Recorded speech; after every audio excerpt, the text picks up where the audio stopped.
Hi everyone, welcome to another book review. Today I want to look at the book We Rip the World Apart by Charlene Carr. Now, Charlene Carr is a Canadian. She lives in Nova Scotia, Canada, as you can see, and she has written several books. To be honest with you, this is the first time that I am finding out about this author. I always go to the library to look for good books, and I saw this one, read the reviews, and decided that I should read this book. The book is about 3 generations of women who their family, of course, and they have to deal with racism. One of the things in Canada is a little bit different from the States, but we do have racism here. And it's a bit undercurrent, but it's still, it's still hard to deal with. Evelyn, who is one of the main characters, she is white, and she was married to a black man, a Jamaican at that. However, she suffered childhood trauma, and so there was a lot that was going on with her. Her daughter Karila, who found herself pregnant, and she wasn't sure that she wanted the child. Her partner was also white, but she was trying to find herself and her place, you know, among living in a world that's so racist. The thing about this that we have to go back a bit, is that Evelyn and Kingsley is the husband, they actually had a son whose name was Anthony. And so Anthony was killed by the police because he joined the Black Lives movements, Black Lives Matter.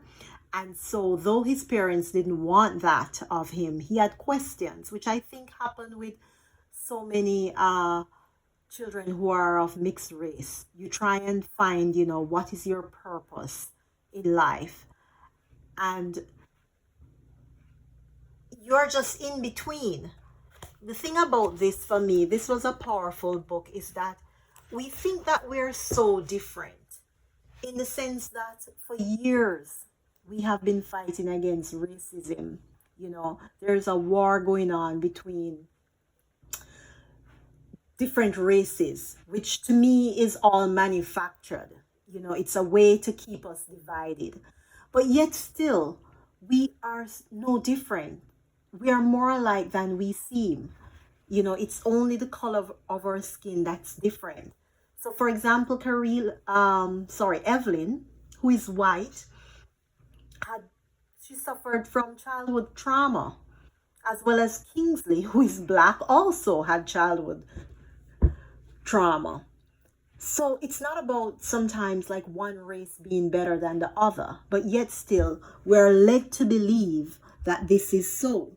It was a very difficult book to read for me, that I have to say, because we see what's happening around us. We see what's happening in the world. Sometimes I wonder, because it seems as if we have stepped back in a time machine. So all the people that have fought for equality, such as Martin Luther King, Marcus Garvey, among others, the Quakers, we wondered, though we have made strides and we're better than we were years ago, some things seem to have not changed. And so it's all the questions and all the stereotypes that are being fed.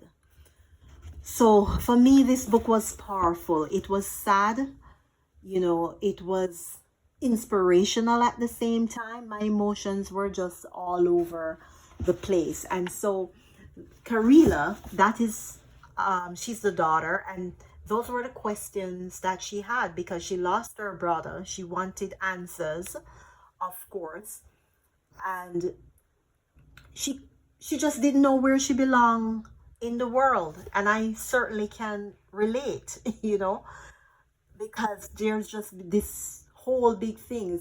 Some things are neither black or white, they're shades of gray. And all the labels, all the stereotypes,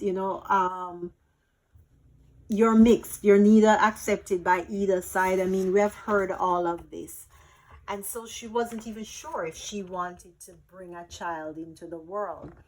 But at the end of the book, we see reconciliation coming together, though not as we would want it. For example, at first she wasn't sure she wanted the child and she pushed her partner away.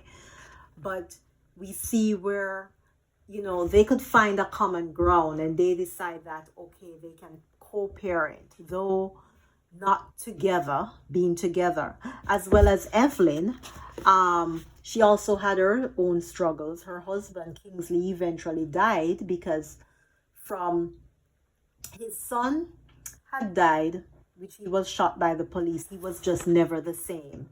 And so Kingsley, he started drinking, and then eventually, he succumbed to that. Kingsley's mom, who came from Jamaica to be with them, she was Violet. And we see where even in the beginning of the story, Evelyn loved her mother-in-law, but eventually she came to resent her. And so we saw at the end where, all three women, though they didn't come together as one, I would say there was an understanding, and each of them trying to find their own, no matter how late it may have been. So I would recommend this book. I give it a 10 out of 10. If you're an avid reader, if you're someone who is big on history or race, or even just reading just for recreational purposes, I think it's a beautiful book. It looks at, racial violence, trauma, standing up for justice. What is your place in the community? And as I said, just the whole aspect of what is happening and how much we spend so much time on listening to stereotypes and things that divide us. So if you can visit your nearest library, I would say pick up this book and give it a read, or if not, get the ebook or the audiobook, but you will not be disappointed.